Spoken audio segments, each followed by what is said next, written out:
Hi there, it's Carl Irwin, Common Magician. I've got something interesting to share with you today. I've got a deck of cards here, and I want you to make a few decisions. I don't know if you've ever heard of the term doppelganger. I've talked about this before on the channel, but bear with me. The doppelganger, right? You've heard of that term before, that turn of sort of phrase, someone's doppelganger. What it refers to is a person out there that is like another person in almost every way, except that they're not that person, right? It's the look-alike. There might be some slight subtle difference to them, but otherwise they really look just like them. I want you to think about this concept in your mind just for a moment and indulge me in some decisions. And I just want to be very clear. Whatever you choose is what we do. Whatever you choose is what we do. I promise, okay? So I've got a deck of cards here. Inside the deck of cards, you've got two different colors. You've got red and you've got black. What would you like to take out from the deck, the red or the black? I've got a coin here. Heads is red, tails is black. This is a heads and tails coin. This is not a gimmick, right? Heads is, what did I say?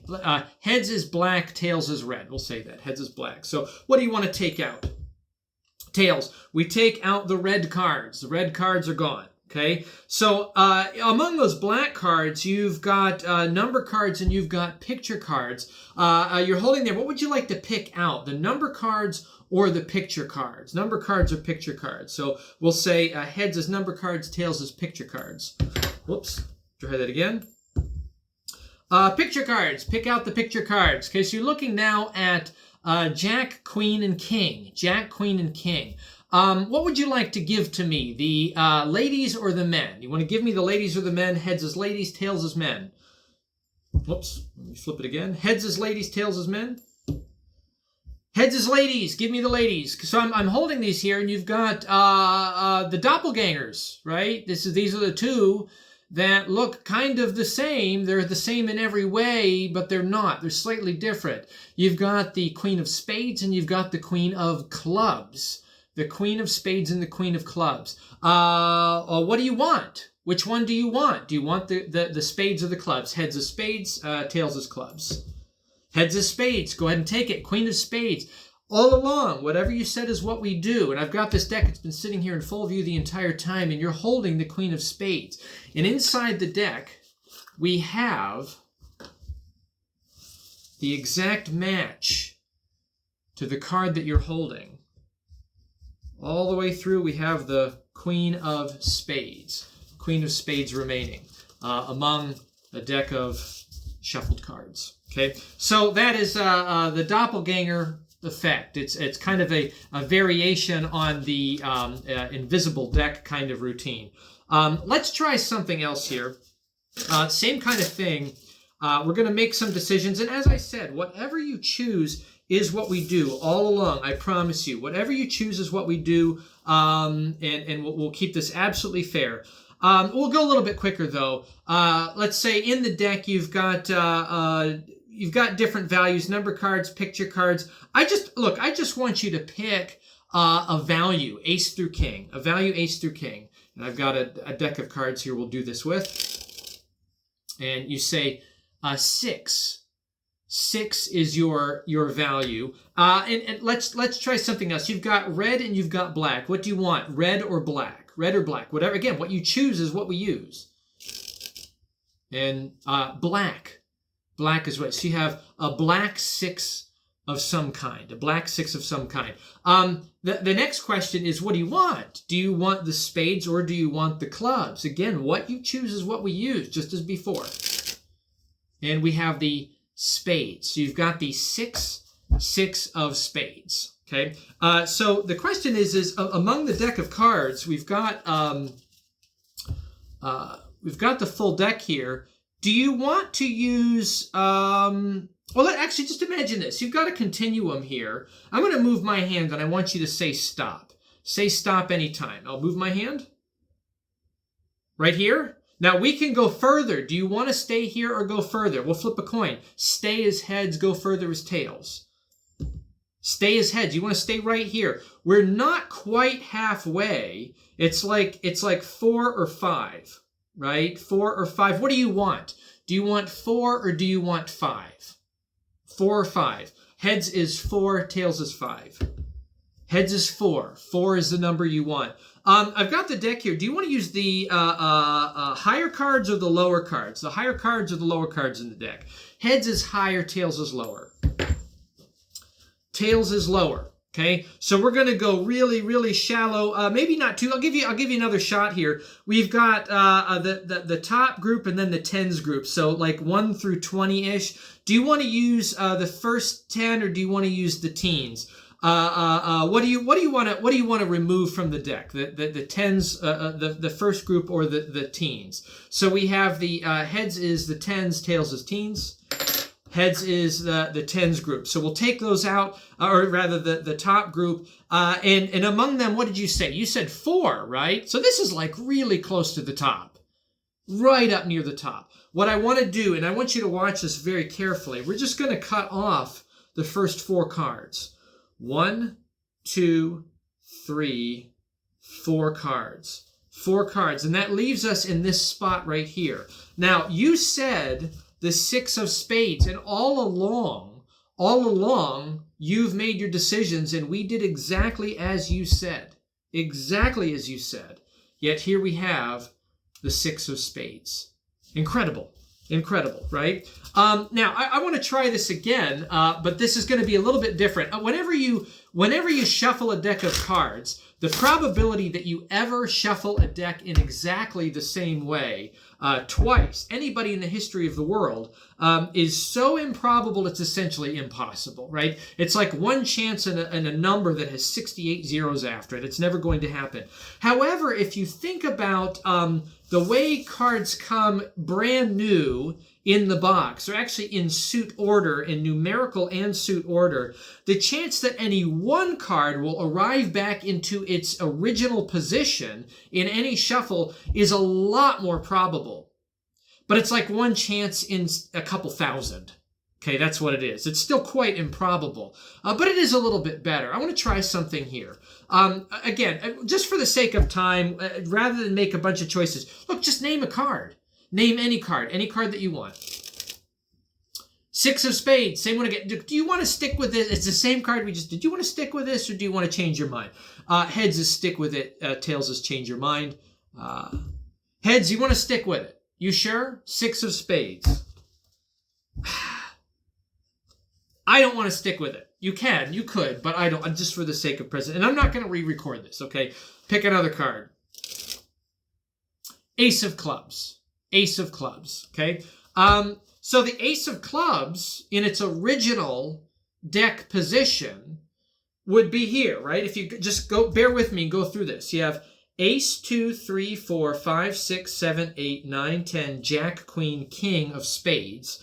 Ace, 2, 3, 4, 5, 6, 7, 8, 9, 10, jack, queen, king of hearts, right? Ace of clubs. This would be it. Right in the middle, ace of clubs, and then you have diamonds over here. So this would be the ace of clubs. I just want to point out, right, that the deck is indeed shuffled. There's nothing uniquely interesting about this deck, but that one card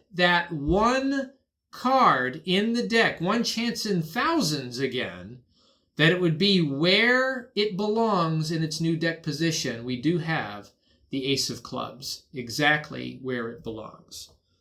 Okay, so let's talk about what's going on here. I know, I just want to point out that this entire procedure here is very convoluted because I'm recording this alone. If I was doing this with a person, the choices would be extremely direct. But I want to make a point here that's related to a few previous videos, particularly the most recent one that I put up, talking about stacked decks, how stacks look to people, calculations, equivoque, kind of all of this stuff all rolled into one example. And we have here, I think, a sequence of stronger tricks. You begin with, and they're all very similar, right? You have, the first one is an invisible deck. Then you have, it's invisible deck with a card that they name, and of course it's narrowed down. And you know the method that's going on here, at least part of it. And we'll talk about it here in a second. And then it's followed up with any card at any number, a Bergloss effect kind of variation of it. Now, I know I'm touching the cards, but you have to admit this is quite out in the open. And I'll get to handlings on that here in a moment. But you have a Bergloss effect, sort of any card at any number, where a card is freely named, a position is freely chosen. Again, the methods are probably apparent to you. If you watch the channel, you know what's going on here. And then we follow that up with the effect I was referring to, which is my going home. The effect is a named card at its original position. And again, if you try this on people, there may be some reluctance that you have as a magician, someone who performs, first of all, wondering if a spectator will understand that concept. I find that they understand it perfectly well. And two, whether or not what is required to accomplish it will be fooling enough, whether or not it's deceptive enough. It is. And again, it's strong enough. Whether the effect will be strong enough is the third question. It is strong enough that you will have a hard time doing other tricks after it. It's kind of one of those things that you do it, and it's got to be the last thing you do or close to the last thing you do. So here I have it sequenced all the way at the end, a just flatly named card. I had a little bit of trouble here in mind in that I selected a card that we previously used, and I didn't really want to do that. I wanted a different one because that would be more natural. Someone would name something else. Anyway, let's talk about what's going on. But first, before we get into the method, I have to point out what this is. This is a stack. But this is, I showed you a bunch of stacks on the last video where I was talking about kind of a quick intellectual conversation about memorization, the use of equivocate to decrease what needs to be memorized, and using equivocate for those of you that have really slippery brains like me, and calculations and memorization are just very hard to rely on in the heat of the moment. You can use equivocate to decrease the set that you're dealing with, okay? That was the video, and I showed you a bunch of stacks that I use regularly. This is not one that I use regularly. This is something entirely different. Not entirely different, but it is different. And some of you are not going to like this, but I have to admit, I will contend that if you watch this and you didn't exactly pick up on what was going on, this is my point. Here is the stack. This is the exact stack. Let me set it in exact order, just so you can see. And it's upside down, so forgive me here. Let me just try to see if I can spread this the other way around in an acceptable way. Oh, that's pretty sloppy. But what you have here is, if you can see on there, and this is where a person would be. And this, you wouldn't really show it to them in this way. You would usually show it to them upside down, spreading so that the indices are facing the other way. But this is the true perspective of the spectator. And first of all, you see the ace of spades on the face. That doesn't have to be alarming in any way, and I don't have to present it in that way. You actually never saw the deck in this position throughout the routine. King of diamonds at the top, but if you look at what's going on, all of the evens, 2, 4, 6, 8, 10, queen, are in their 13 tetridistic position in order. But not only that, all of the odds are equally in their order going the other direction. Ace, 3, 5, 7, 9, Jack, King.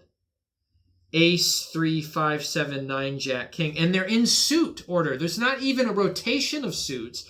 All the spades in evens are here. All of the hearts and evens are here. The clubs and evens are here. And the diamonds and evens are down here. And then in the reverse direction, the spades and odds are here. The hearts and odds are here. The clubs and hearts are clubs and odds are here. And then the spades in odds are here, going in the the diamonds in odds are here, going in the other direction. So you have exact black, red, black, red. The only place you see a discrepancy is you'll see, in fact, I don't think you actually ever do. You don't. It's black, red, all the way through. There is no place where you see a grouping of black or red. So this is, in terms of color, this is very much like the classic Cy Stebbins. And one thing that people hate about Cy Stebbins is that it's black and red, black, red. But I just contend I did a routine of 3 tricks where you saw the spread in realistic form, and I doubt you noticed. I highly doubt that you noticed, 1, that it was black, red, 2, that they were in sequence of evens and odds, or 3, that they were grouped in their suit order as evens and as odds. I highly doubt that you would have known that, and most of you are magicians that are watching this. If you're not a magician and you're watching this channel, there's probably something wrong with you, because these videos are kind of long and dull and boring for anybody who wouldn't really be interested in magic. So I just offer up that many of you should have noticed this. Many of you probably have fears that these kinds of things would be noticed, but here it is. It's just not that easy to see, especially if you're showing things truly fairly. Okay, so that's the first thing. That's the setup. Now, my running order is something very much like this, but I do have a couple of throw-offs in there because magicians need to have those throw-offs to buy a product like that or to be comfortable using it. But here you don't have any of that. You don't have any throw-offs whatsoever. It's just really quite blatant. And in fact, carrying it in this way means that they can name any card. They can name any card. You don't have to cut to get it into position. You can just do the effect counting from the right direction. Okay. Now there is one, I'll work in reverse. There is one throw off that I use when I'm doing it normally, but I would use it in this way. So I have them spread. If I'm counting it even, I'm going to be counting evens from the top this way: spades, hearts, clubs, diamonds. That's how I like to remember suits. If they name an odd card for going home, I'm going to count this way. I'm giving this trick away, if you haven't realized. $10 in Penguin, but you don't even need to go there. I'm giving you the trick, okay? I'm counting this way, and there's even a simplified, much more simplified version of it. I'm counting odds this way from bottom. Merry Christmas, by the way. Okay, I'm counting this way for odds, right? I don't have to shift anything because everything is in position, including the aces. What I do, let's just name one. Same one. Why do I keep hitting the same card?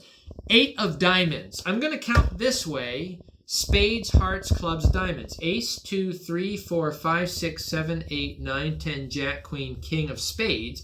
Ace, 2, 3, 4, 5, 6, 7, 8, 9, 10, jack, queen, king of hearts. Ace, 2, 3, 4, 5, 6, 7, 8, 9, 10, jack, queen, king of clubs. Ace, 2, 3, 4, 5, 6, 7, 8 of diamonds. And here's the move, the only move. I pick up the cards that are south of the card that's removed, and then I spread these on top of the remaining cards, and I place them on top, essentially cutting the deck. Now, what this does is it actually puts this position on top or on bottom in cycle. But what it also does is it does remove the ace from the face of the deck, and it puts it buried in position, so that when I spread the cards out and I show that the deck is shuffled, again, red, black, red, black, red, black, evens going this way, odds going this way, it's not going to be noticed. I can say shuffled deck, and they only glance at this and they're convinced immediately. That is a shuffled deck, if ever they've seen one. Things are clearly not in order there. But I also do one more thing, just to help out a little bit. Whenever I spread a deck like this that has an order that could be caught out if someone's thinking, which they're not going to be, and first of all, they have to find the start. They have to get a reference of the start to even notice, right, that things are in some kind of sequence. Here's what I do. I reach out, and I teach this on the video for going home. I reach out, and I go like this. I just say, you can see the deck is shuffled. And just doing this where I take my fingers, lay them on, and just crinkle them in different ways, I now set it in such a position that you can't really see alternation of any kind anymore.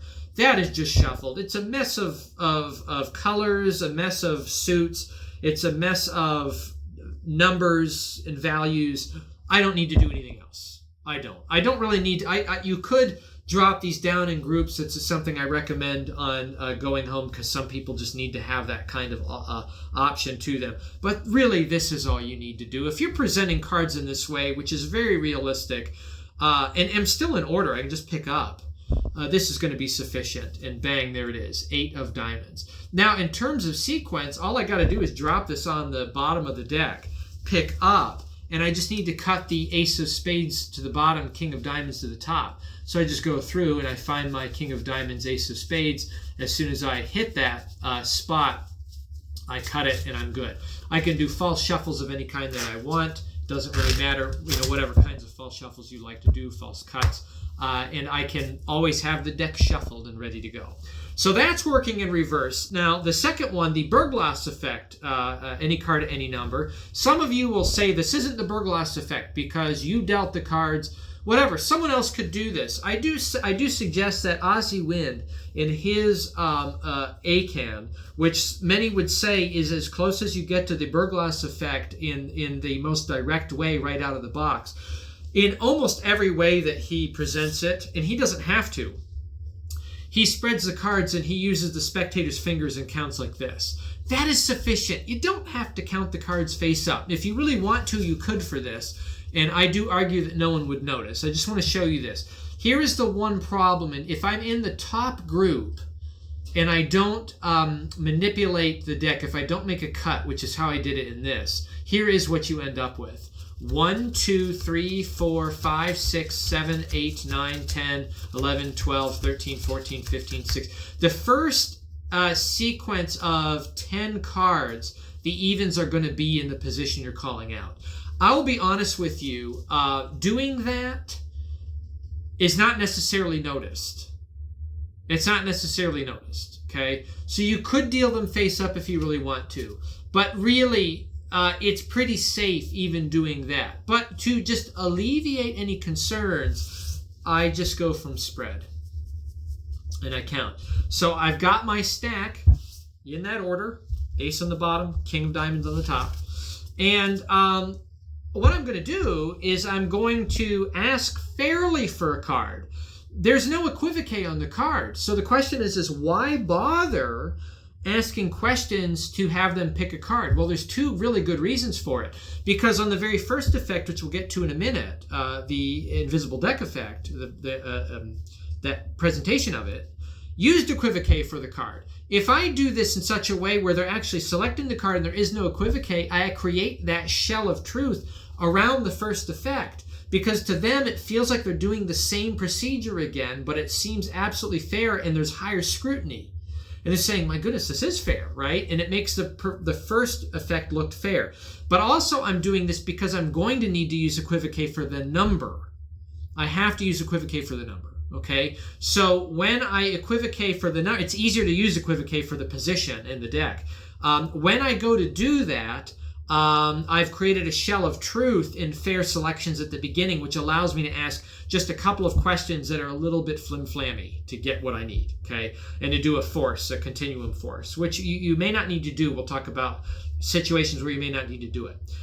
So here's what I've got. I'm going to spread the cards, and first of all, I'm going to separate out the first 3 cards whenever I spread, and then the next 3 cards when I spread, so that I've got a gap here and a gap here. And then I like to spread out the bottom card because these are actually places where I have an interest in shifting, so I don't have to do mathematic calculations like I discussed on the last video, okay? I might also, if I care, reach out and just put a little bit of a sloppy spot over here, just so things look sloppy, right? It just looks sloppy, but it's a spread nonetheless. So let's get a card, and I'll ask, name a value. You have numbers and pictures, name a value of any kind. We already used ace a couple times. They say 9. 9 is the number, okay? And I need a color. Name a color. Why not just do suit? Because I want a couple layers here, right? So color. Red. Hearts or diamonds? Diamonds. Now I happen to know that the 9 of diamonds is actually 5 in the stack. 9 represents 5 if I'm going from this direction. But I will say this. You could count from the other way. You could do a separation of 3 and 3 down here, a separation of 3 and 3 up here, and just shift depending on which direction you want to count it from, if you don't want to think about it in that way. But I know that 9 is in the 5th position with the odds running in reverse because I've worked with this long enough. 9 of diamonds I know is way up here at the top. Okay, so the diamonds are going to be the last one. It's actually at the top. Now this actually brings up a point. And I'm going to talk about this in other possibilities here in a second. In the presentation that I did on the video, it happened that the 6 of spades was in the top group and I didn't have to cut anything. But what I did is I did offset one card so that it would put it in the 5th position, and then I forced 4 and 5 because I was a little concerned about that being 6 at 6. But you don't need to be concerned about it. There's a better way to think about this.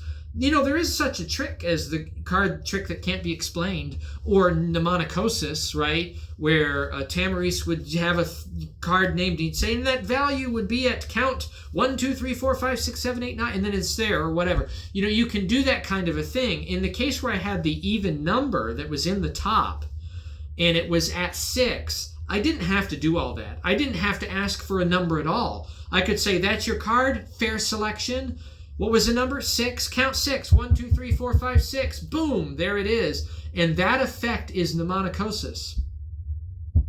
That would be just as hard hitting. I don't have to cover for that fact. I can shift my presentation in that moment. If they picked the king of diamonds, I would just show the top card, or I'd do a crisscross force and have them cut to it, or ace of spades. If they had to pick those, I could present in that way. Or if it's one right near the top, I don't need to have them pick a number. I can just shift a card or two and then get to it. In this case, though, we have the 9 of diamonds. I know it's 5th from the top. I don't need to do anything. I can just pick this up, and now I need to force that, right? So 5 is what I'm forcing. I say, imagine a continuum here. I'm just going to run my hand, and I want you to say stop. Now, I need to get 4 or 5. Listen, this is so easy. This is so easy. I have both sides to work with plus the middle. If I go along and I want 4 and 5 is what I'm forcing. So 1 shy or 1 at. I think it's better to give them a clean choice rather than just force the number, because then that's a layer of truth, right, where they actually pick a number. So I say, imagine a continuum of numbers here, and I want you to say stop. It doesn't matter. They can say stop almost right away. And I can say, look, right here, we're not quite to half, right? I could also say, they say stop really early. And I say, right here, do you want to go any further? You can. Do you want to change your mind? Yes, no? And they say, no. And I say, whenever I ask, they never change their mind. Now they want to change their mind, and they might, but it doesn't matter if they do. They could say stop almost right away. I just shift my body towards us and say, look, we're not quite to middle yet. We're over here. And now I've pushed myself a little closer, right? So we're kind of like in 3, 4, 5, like 4, not quite to 5, but I'll give you the choice. Do you want 4 or 5? These are two not yet to the center. Which one do you want, 4 or 5? I talk them into it, right? If they say, yes, I want to keep going, and I go to the middle, they say stop, like right in the middle. I say, look, we're like right in the middle, but maybe not quite right in the middle, maybe like 4 or 5. What do you want, 4 or 5? If they say, yes, keep going, or if they stop you on the other side of it, almost to the other end, you go along. They say stop. You say, okay, so we're past the middle. We're past the middle, almost to the beginning here. Now, from their perspective, this does look like the beginning. I just call it what I want it. And I say, so it's like 4 or 5, almost up to the middle, but not quite there. 4 or 5. What do you want, 4 or 5? And then they pick 4 or 5. If they say 5, you're right on it. They say 4, you cut off 4. Okay? They say 5.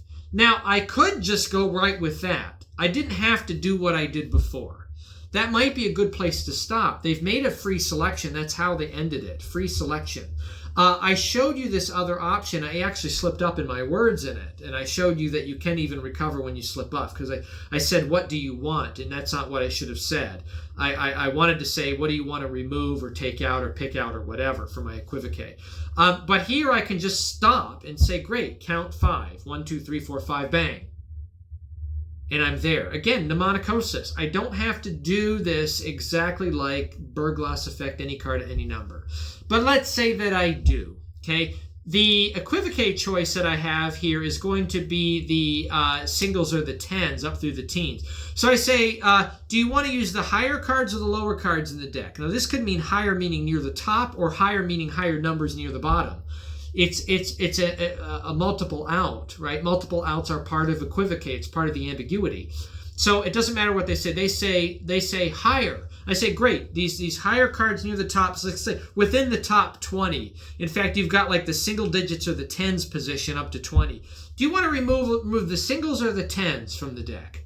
And they say the tens. I say, great, well, remove those left with the singles. And you said what? You said 5? Is that right? So 5 cards. Look very fairly. Watch this. 1, 2, 3, 4, 5. Now, if I was going further, I could count them face up, but since I'm doing this, I don't want 2 and 4 to be shown necessarily. They wouldn't notice anyway, but I do this. 5th card, I slide it out, just like I said for the other effect. I can collect up the cards, pinch at the break, drop the others to the bottom, and now I can show the deck face up. And it looks very fair, and I say 9 of diamonds, bang, there it is, okay? Let's talk about alternate possibilities, though, in this situation. Here's my spread.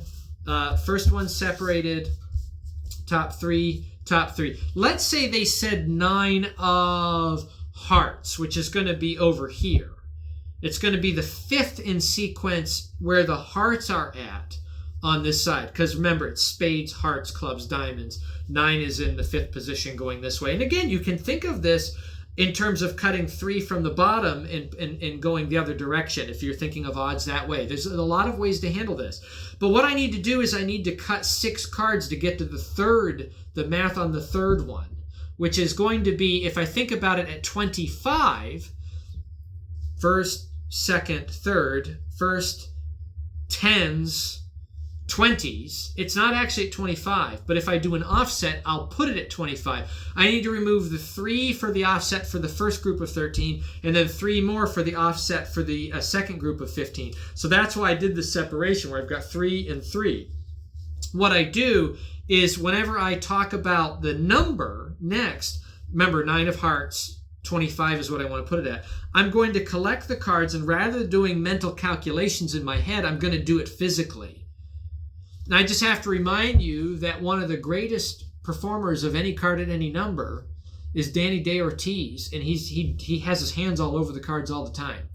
Spread, pick up, drop, whatever. You can do this in this way, and it's just as hard hitting. And he fools magicians all the time, right? So I'm going to close up the spread, pinch, and I'm going to cut 3, 3, 6 to the bottom. Now the card is at 25. And now I'm in a situation where I really could probably deal face up, and those discrepancies really wouldn't be noticed because you wouldn't see the evens counting in order until I get to that group. And even when I do get to that group, it's only a couple that actually hit that way. I just want to prove this to you, okay? 25, 9 of hearts. 1, 2, 3, 4, 5, 6, 7, 8, 9, 10, 11, 12, 13, 14, 15, 16, 17, 18, 19, 20, 21, 22, 23, 24, 25, 9 of hearts. There's nothing suspicious about this, even though the deck is in such obvious order to us. You can count this face up. Like your deck, your stack does not have to be as mixed up as you think it does. It just doesn't. It just doesn't. However, if you have that phobia and you have that concern, Ozzy went 1, 2, 3, 4, 5, 6 up to 25. Okay, so you work out how this is for all the others, but the calculations are really simple because there's no calculation at all. I'm just going to cut to the group. 3 for the second group, 6 for the third group, and then the other way, the reverse, just so we can talk about everything, is 1 for the fourth group. And I think about 40s. I jump over the 30s and I go for the 40s. By the way, if you go into a 10, 11, 12, I start at those positions. I don't think about 20s and 30s, or rather 10s and 20s. I think about 20s and 30s. I think about 10s, 20s, and 30s if I get to 10, 11, 12, 13. Okay, so once I get up to those numbers, I have to think as I'm reducing, I'm thinking I'm coming from 10 to 20 for the first three. I'm going from 10, 20 to 30 if I cut the next three. Just keep that in mind if I'm dealing with 10, 11, 12, and 13. Okay, so remember that. Now, if I'm dealing with 40s, the group of 40s, my cut is actually the other way. The fourth group is 40s up to 50s. I'm going to scoop up the last card. Okay, I'm gonna leave one card behind and then pick it up and throw it on the top. So I'm actually going the other direction because it just so happens mathematically that by the time you get to 40s, you're actually one under. You need to add a card to the top to make that. That group starts at 40. So 1 is 40 in that group. It's just the way it works out. Okay, so 1 in reverse if you're arriving there. I don't have to memorize this at all. I just have to know what group my suits are in, and that I'm going odds this way, evens this way. And if I do any memorization, you can memorize the odds in order. Man, this is a solid stack, guys. Merry Christmas! This is a really, really, really good stack that goes overlooked because you can do so much with it. And it's tetridistic. I can Pharaoh in Pharaoh or out Pharaoh twice, and I'll put all of my values together by suit. Super, super strong. Lots to do with this. This takes me to the first effect that I started with in reverse. How did I do this? There's a couple ways you can present this. I chose to present it in this way because I'm on camera and I would not have opportunity to clean up. But here's how I prefer to do this, and this is the way I like to do this invisible deck. I take Queen of Spades, turn it over, and the Queen of Clubs, and turn it over.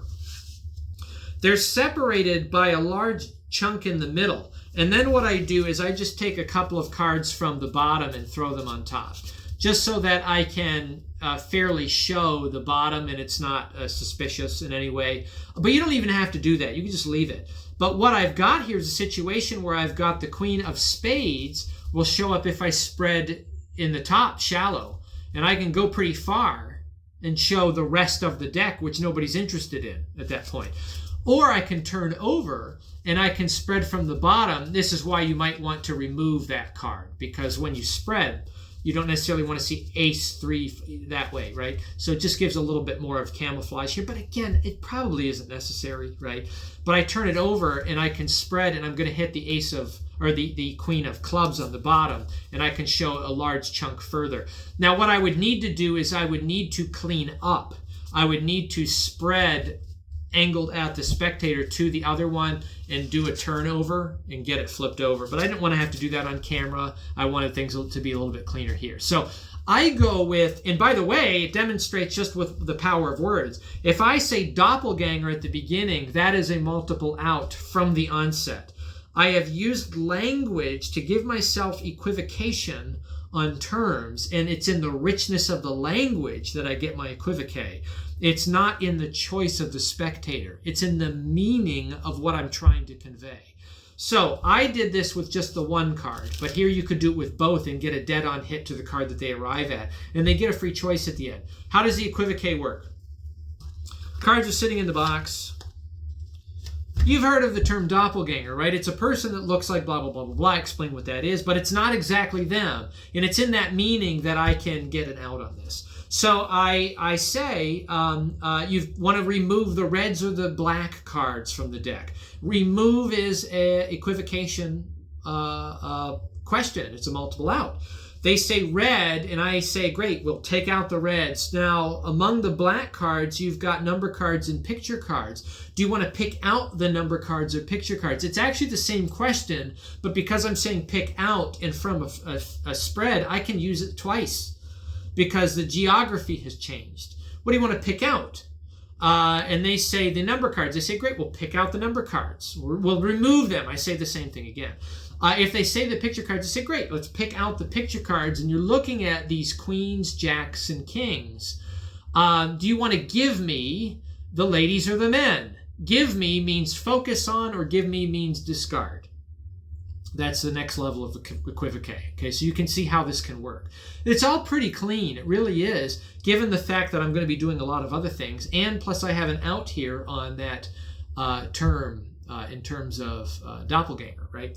So, and I've got a clean question at the end. So they give me the ladies. I say, great, give me the ladies. So I've got here Queen of Clubs, Queen of Spades, right? The doppelgangers, in fact. They look a lot like each other. So I can kind of reintroduce this idea if I'm using one card.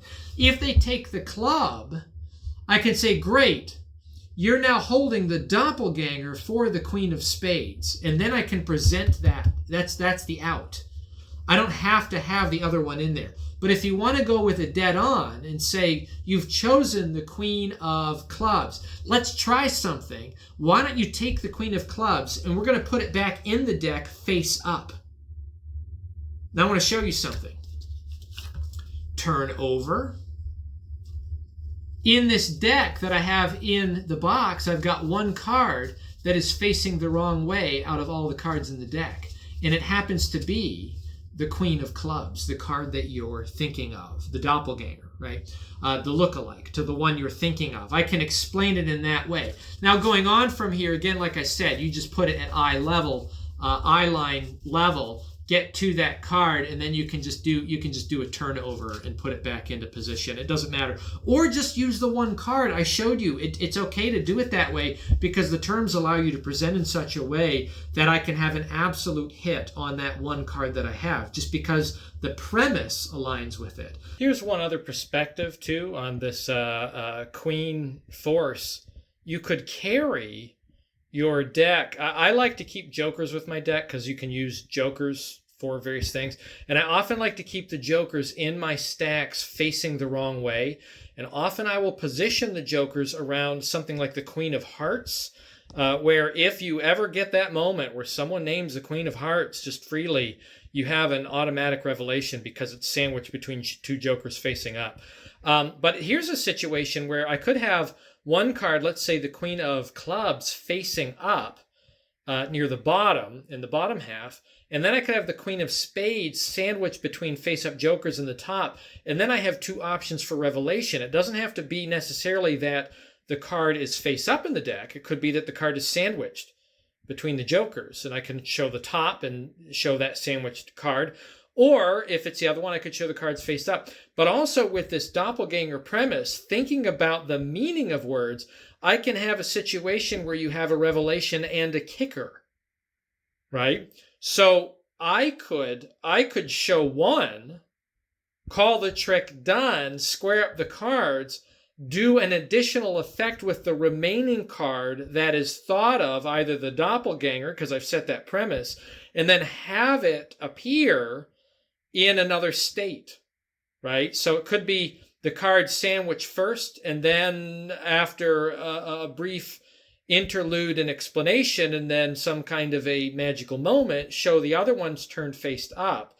Or I can show the first one turned faced up, and then after a moment, I can have a hit on the second one. So what I do is I make a perfect outcome from a free selection on the queens at the very end.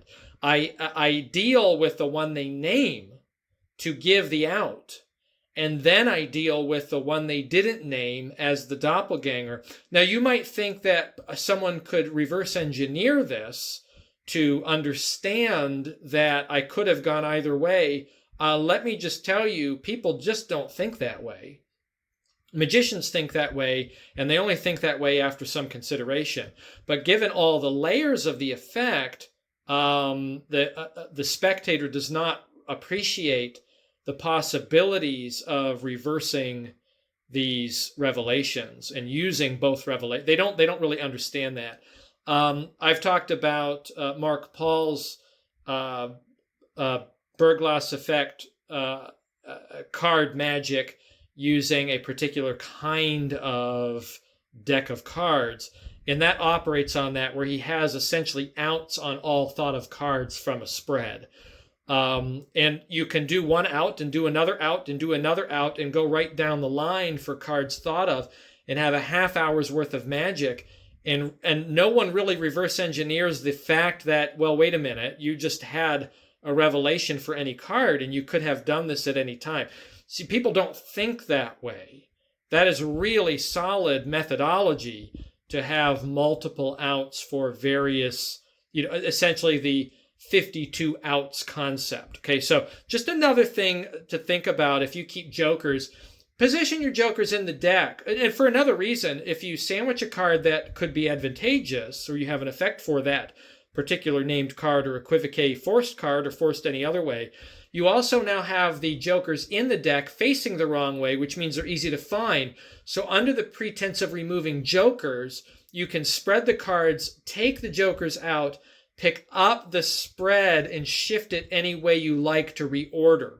It gives you opportunity, or find them face down and call advantageous cards. Just having the jokers in the deck is very, very helpful. Having them facing the wrong way is even better, because it seems quite intuitive that you might do that in order to remove them. It seems like, well, these were kept in here and they got shuffled in, and I want to remove them before I move on. So the pretense of jokers is always very good for Magic. So I just wanted to share that too as an option for this particular idea of having two outs. Have two outs that are set differently and use them both. Use one alone if you want, or use both.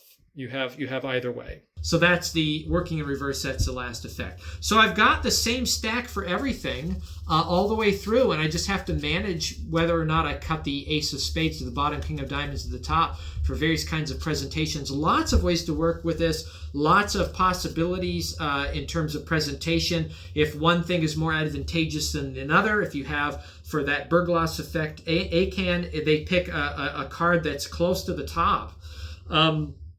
I just have them use the number, if it's an even number, and do the mnemonicosis out, right, and count to it. That's perfectly fine. Take opportunities. If they name something near the top, don't bother getting a number. Just show. Let's say the card they picked was the two of spades, right? I can say now it's not on the bottom and it's not on the top either, right? It's somewhere in the middle. I don't have control over it. Can you please cut the deck and place it right here? And then I will just crisscross force it, and they found their card. How strong is that, right? There's a lot of outs for various situations that are more advantageous than others.